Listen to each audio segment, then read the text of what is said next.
NS පදින CT100 පදින කොල්ලන්ට මේ කියන්නේ සමහරක් කොල්ලන්ට වලට පිස්සුද බා NS පදින මල්ලා සාමාන්‍යයෙන් පාර යන්නේ මෙහෙම හරිද ජපන් බයික් එකක් දැක්කම කොහොමද යන්නේ මෙහෙම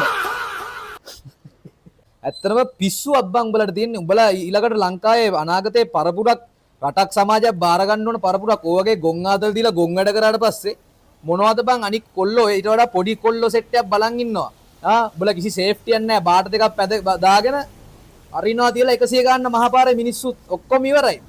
හොඳට මතක තියාගන්න ලංකාවේ හයි කැපැසිටි පදින සෙට් එකක් ඉන්නවනේ පාඩුවේ ඒ මිනිස්සුන්ටවත් රෙජිස්ට්‍රේෂන් එක දෙන්නේ නැහැ උඹලාගේ ගොන් වැඩ හින්දා දැන් කී දෙනෙක් මැරුණාද ඉන්දියන් බයිසිකල් වල CT100 NS වල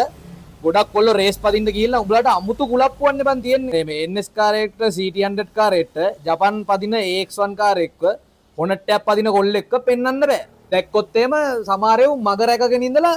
උන්ගේ බයිසිකලේ පිකප් කියලා පෙන්වන්න අර මනුස්සයා එනකොටම අරිනවා තියලා ෆෝම් කරනවා බයිසිකලේ වනනවා මොකද්ද මල්ලි කිසි තේරුමක් නැති බොරු වැඩ කරන්න එපා රේස් එකක් පදින්න ඕන නම් ට්‍රැක් රේස් තියෙනවා සේෆ්ටි පාවිච්චි කරන්න දේවල් තියෙනවා ඒවා දාගෙන ට්‍රැක් රේස් එකක් පැදලා ආතල්ලයක් ගන්න පුළුවන් මහපාරේ රේස් පැදලා ඒක වීරකමක් නෙමෙයි මිනිස්සුන්ට ඉඩ දීලා රෙස්පෙක්ට් කරපන් කියන්නේ ගරු කරන්න පුරුදු වෙනවා බයිසිකලේ රෝද දෙක බැලන්ස් කරගෙන ගෙදරට එනවා කියන එකත් තනිකර ගේම් එකක් ඒක වෙනම ගේම් එකක්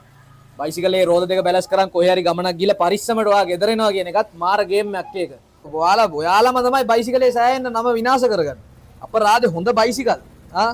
කිසිම කරදරයක් නැති පාඩුවේ තියෙන බයිසිකල් තව කොච්චර තියෙනවද FZ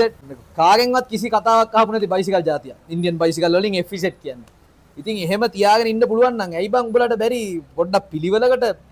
අනික් මනුස්සයට ගරු කරගෙන පාරේ යන්න ටිපර් පාක් කරනවා නම් පාක් කරන්න පුළුවන් යට කමෙන්ට් සෙක්ෂන් එකේ තරහ වුණත් කරන්න දෙයක් නැහැ හැමෝටම නෙමෙයි කිව්වේ ඔය වගේ හැසිරීම් රටාවක් තියෙන මිනිස්සුන්ට තමයි කිව්වේ